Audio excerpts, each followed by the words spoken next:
Hi, I'm Kevin Eikenberry, and I'm here to help you reach your potential as a leader and a human being. Welcome to Remarkable TV. Today we're talking about how to use a learning journal. Are you ready? Let's get started.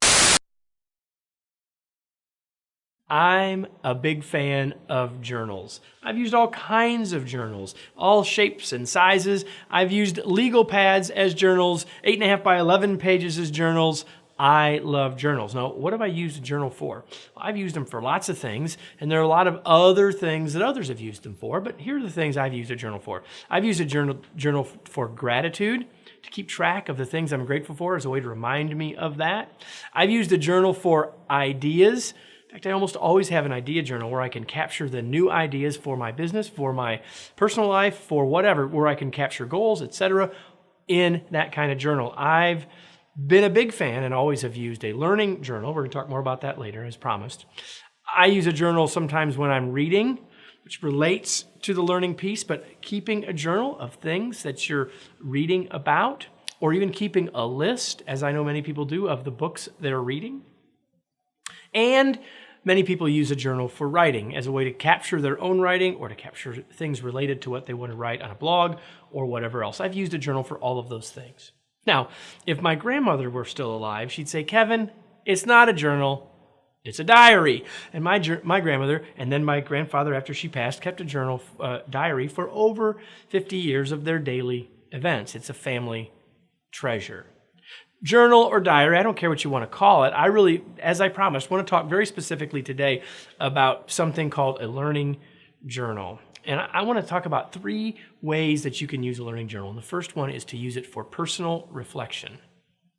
It's answering the question on a regular basis, daily basis, what did I learn today? By the way, that's a question that we all ask our kids. What did you learn at school today?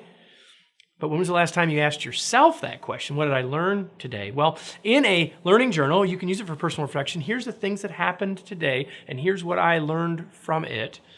Here's the lessons that I take from my day. You can use a learning journal as the way for you to take notes at a workshop or conference. It's a perfect way to do that, to have all that stuff in one place. These are the things I learned in this workshop. I learned stuff in this workshop, in this training, etc., all in one place.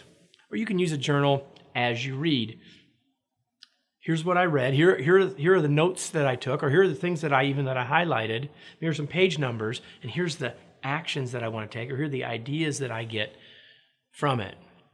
So that all sounds good, but I promised you how to use a learning journal. I've given you some ways or some times, but now I want to talk a little bit about the how. So this is the latest version of our journal right here. Isn't it pretty? We can thank Erica for that. And in this journal, you can see now how, gives you a clue as to how I use and would recommend that you use a learning journal. You see 2 columns. You see one column that has has a light bulb above it, and another column that says notes and information. And I believe that when you're taking notes in a learning journal, you ought to have both of these things.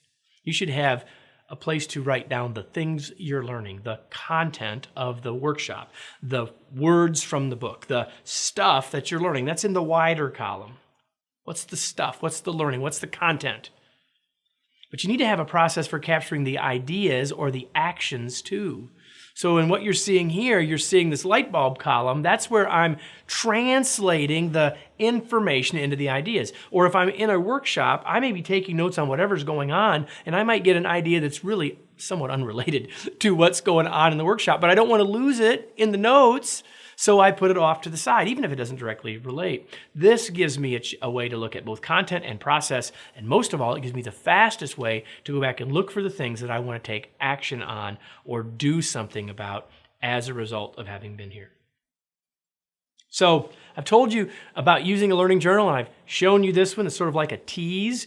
You might be thinking, man, I'd kind of like to have one of those journals that Kevin's got, and you can get one, right? And I'll tell you how to do that right after today's tweet. Journals can help you be more grateful, learn more, and achieve your goals. Well, yep, if you want one of these journals, here's what you do. You fill out the form on this page, or where the link to it is on this page. And what I want you to do is say, this is what I'd like you to do an episode on, Kevin. If you give us a great idea for a future Remarkable TV episode, we'll send you a journal. I think it's a pretty good deal. And I'd love to send you one because I'd love to make sure that we're answering the questions and talking about the topics that you'd like us to talk about right here on Remarkable TV.